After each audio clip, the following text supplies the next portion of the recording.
और बात कोरोना की कर लेते हैं। ब्रिटेन में कोरोना संक्रमण का नया स्ट्रेन मिलने पर कोविड का खतरा और बढ़ गया है। ब्रिटेन से आए कम से कम 20 यात्रियों के कोरोना वायरस से संक्रमित होने का पता लगा है।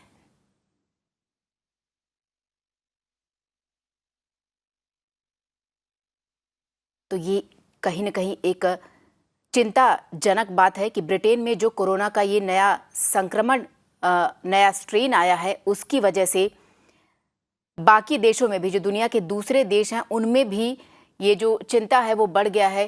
भारत समेत कई देश ऐसे थे जिन्होंने अपनी जो, अगर यात्राओं की बात करें, हवाई उड़ानों की बात करें, तो उसे उन लोगों ने कहीं ना कहीं रोक दिया है, प्रतिबंध लगा दिए हैं। और आपको बताते हैं कि इस पूरे जो यूके में ये नया स्ट्रेन आया है, उससे जुड़ी और ज़्यादा जानकारी देने के लिए हमारी सहयोगी गौरी इस वक्त हमारे साथ न्यूज़ रूम से जुड़े हैं। जी गौरी। जी बिल्कुल। तो जैसा कि आप बता रही थी कि श्वेता, बहुत सारे ऐसे कदम उठाए गए हैं भारत सरकार द्वारा ताकि ये जो नया कोविड स्ट्रेन है उसके खतरे को कम से कम रखा जाए। और जो यूके से लौट रहे हैं लोग, जो पैसेंजर्स हैं, उन पर ख़ास निगरानी रखी जा रही है, उनकी टेस्टिंग की जा रही है और उनके सैंपल्स को भी भेजा जा रहा है बाहर, ताकि ये पता लगाया जा सके कि ये जो नया कोविड स्ट्रेन है उससे ये सभी संक्रमित हैं या फिर नहीं। आपको बता दें, अभी तक 20 ऐसे यूके के यात्री हैं जो कि भारत में आए हैं और अभी तक कोविड पॉजिटिव पाए गए हैं। हालांकि राहत वाली बात यह है कि अभी तक किसी में भी नए कोविड स्ट्रेन की खबर सामने नहीं आई है। हालांकि इन सभी के जो सैंपल्स हैं उनको टेस्ट करने के लिए फिलहाल भेजा गया है। आपको बता दें कि दरअसल ये मामले कहां से सामने आए हैं। सबसे पहले बात करें राजधानी दिल्ली की, तो यहां पर 5 ऐसे यात्री थे जो कि यूके से दिल्ली पहुंचे थे और वो सभी कोविड पॉजिटिव पाए गए हैं। सभी के सैंपल्स को अब आगे की टेस्टिंग के लिए भेज दिया गया है। आगे बढ़ते हैं, आपको बताते हैं, और ये जो सैंपल्स है वो दरअसल NIV पुणे में भेजा गया है, जहां पर इन नमूनों की जांच होगी और ये पता लगाने की कोशिश होगी कि ये नए कोविड स्ट्रेन से संक्रमित हैं या फिर नहीं। कोलकाता से भी यही खबर आई है। रविवार के दिन ये घटना सामने आई थी जब 2 यूके के जो यात्री थे वो कोलकाता पहुंचने पर उनका टेस्ट किया गया और ऐसा पता लगा कि वो लोग कोविड संक्रमित हैं। उनके भी जो सैंपल्स हैं उनको आगे भेज दिया गया है जाँच के लिए, वो भी NIV पुणे ही भेजा गया है।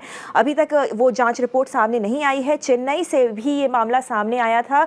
दरअसल जो सबसे पहला मामला था वो चेन्नई से ही सामने आया था, जब एक यूके से आया हुआ यात्री कोविड पॉजिटिव पाया गया।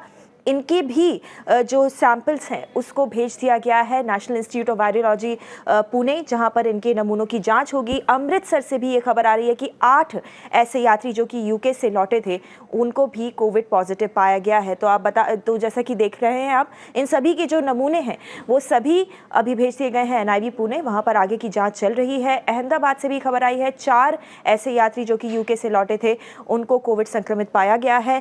और जैसा कि मैं बता रही हूँ कि सभी शहरों से जहां से भी ये जो कोविड पॉजिटिव केसेस की खबर आ रही है, उन सभी के सैंपल्स को आगे की जांच के लिए NIV पुणे भेजा जा रहा है, क्योंकि पता लगाने की कोशिश की जा रही है कि ये जो नया कोविड स्ट्रेन है जो कि यूके में सामने आया था, उससे ये सभी लोग संक्रमित हैं या फिर ये सिर्फ एक नॉर्मल कोरोना वायरस इन्फेक्शन है। बिल्कुल गौरी, आपका बहुत बहुत शुक्रिया इन सब तमाम जानकारी के लिए। तो कहीं ना कहीं ये पता लगाने की कोशिश की जा रही कि क्या ये जो सभी लोग हैं जो यूके से आए हैं, ये जो कोरोना का नया स्ट्रेन है उससे संक्रमित है या फिर कोरोना से।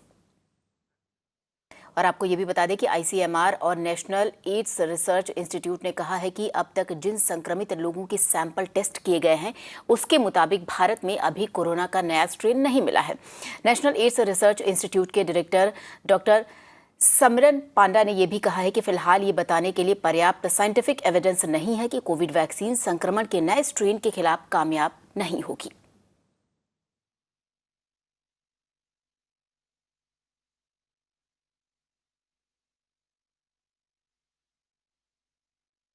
The immune system actually fights out the virus by blocking different paths in the life cycle of the virus, and mostly by blocking the attachment. The virus needs to get attached to the, in scientific terms it's called receptor binding domain, and the receptor. So this new mutant has not come up with a complete change in the attachment sites. That there are changes closer to the attachment sites, but as of now, as yet, we need not to think that the vaccine is going to now not work.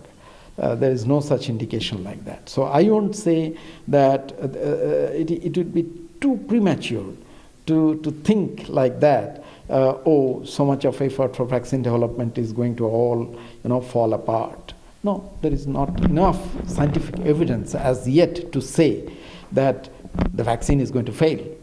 We do not have enough scientific evidence to say so. Are keeping track of the viral genome that is circulating within the country. I'm talking about India. And over the last 6 to 7 months, the viral genome studies that have taken place, involving more than 2,000 samples, that has not identified this mutation. और एक बार फिर से जुड़ेंगे अपनी सहयोगी गौरी के साथ जो न्यूज़ रूम से आपको बताएंगे कि आखिर ये जो सारे राज्य हैं उनमें किस तरीके से प्लानिंग की गई है जो नया यूके से जो रिटर्न लोग आ रहे हैं। जी गौरी बताइए। जी बिल्कुल, तो श्वेता बहुत सारे ऐसे राज्य हैं जो कि इस समय अलर्ट मोड पर आ चुके हैं और कोई भी चांस नहीं लेना चाहते हैं क्योंकि बहुत ही ज़्यादा कोशिशों और काफ़ी महीनों बाद जो आंकड़े हैं कोरोना वायरस के उनमें थोड़ी कमी देखी जा रही है और इस नए कोविड स्ट्रेन के खतरे से बिल्कुल भी जो है उस खतरे को दूर रखना चाहते हैं सभी राज्य और केंद्र सरकार की भी यही कोशिश है और इसीलिए कुछ गाइडलाइंस जारी की गई हैं, कुछ SOPs भी जारी किए गए हैं जिसका कि पालन करके इस नए कोविड स्ट्रेन को दूर रखने की कोशिश की जा रही है। सबसे बड़ी बात जो अभी सामने आई है वो ये है कि जो भी जिन लोगों ने भी ट्रैवल किया था दिसंबर 21 से 23 तारीख के बीच में उन सभी के कॉन्टैक्ट्स को टेस्ट किया जाएगा और दूसरी बात पॉजिटिव आने पे उन सभी को इंस्टीट्यूशनल क्वारंटीन में जाना पड़ेगा। ये एक पहला नियम बनाया गया है। दूसरी बात ये है कि अगर जो भी लोग एयरपोर्ट पे पहुंच रहे हैं जो भी यात्री उनकी टेस्टिंग की जाएगी, RT-PCR टेस्ट किया जाएगा उनका और अगर वो टेस्ट नेगेटिव आता है तो उन्हें होम क्वारंटीन में रहने की सलाह दी गई है। आगे बढ़ते हैं, एक और बड़ी बात जो कि सामने आई है वो ये है कि नवंबर 25 से लेकर दिसंबर 8 तक के बीच में जो भी लोग यूके से भारत आए हैं उन सभी को अपनी हेल्थ को सेल्फ मॉनिटर करने के लिए कहा गया है ताकि अगर कोई भी लक्षण दिखाई देते हैं कोरोना वायरस के उन्हें तो वो उसे जल्द से जल्द रिपोर्ट कर सके। और एक और बात है जो कि सामने आई है वो ये है कि दिसंबर 9 से दिसंबर 23 यानी आज तक के बीच में जो भी ट्रैवलर्स यहाँ पर आ रहे हैं, भारत में आ रहे हैं, उन सभी पर सर्वेलेंस ऑफिसर्स अपनी नज़र बनाए हुए हैं, उनके ऊपर उनके कॉन्टैक्ट्स पे नज़र बनाए हुए हैं और दूसरी बात अगर उनकी सेहत में किसी भी तरीके की तकलीफ देखी जाती है तो उसको भी रिपोर्ट करने की पूरा का पूरा बंदोबस्त किया गया है। उसके अलावा आपको बता दें कि ये भी एक बड़ी बात सामने आई है कि information about a passenger who travels to another state to be shared with concern state, यानी कि दो राज्यों के बीच में अगर कोई इंसान यात्रा कर रहा है तो उसके बारे में भी जो इन्फॉर्मेशन है वो भी दूसरे राज्य के साथ बांटी जाएगी। तो ये भी एक बड़ी बात सामने आई है और ये सभी जो गाइडलाइंस है वो दरअसल इसलिए है ताकि जो कॉन्टैक्ट ट्रेसिंग का जो पूरा प्रोसेस है उसको सरल बनाया जा सके, उसको उसमें और तेज़ी लाया जा सके और कोरोना वायरस के लक्षण दिखने पर ही तुरंत उन मामलों को रिपोर्ट किया जा सके। इस वजह से ये SOP सामने आई हैं। कि बिल्कुल गौरी, आपका बहुत बहुत शुक्रिया इस तमाम जानकारी के लिए। तो कहीं न कहीं जो सभी राज्य हैं देश के वो नहीं चाहते कि वापस से जो कोरोना महामारी है उसका कोई दुष्प्रभाव लोगों पर पड़े। इसकी वजह से ये सारी जो प्लानिंग है, सारी योजनाएं हैं, ये राज्यों द्वारा की गई हैं। और आपको बता दें कि कोरोना के नए स्ट्रेन का पता चलने के बाद दुनिया भर के कई देशों ने पाबंदियों को और सख्त कर दिया है। यूरोपियन यूनियन ने अपने सभी 27 सदस्य देशों को अपील की है कि अगले आदेश तक उनके नागरिक बिना किसी कारण ब्रिटेन की यात्रा करने से बचे। कोरोना की तीसरी लहर का पता चलने के बाद आयरलैंड ने रेस्टोरेंट्स, पब्स और बार्स को बंद कर दिया है। भूटान के थिम्पू और पारो में कोरोना के मामले सामने आने के बाद यहाँ एक हफ्ते के लिए देशव्यापी लॉकडाउन लगाया जाएगा।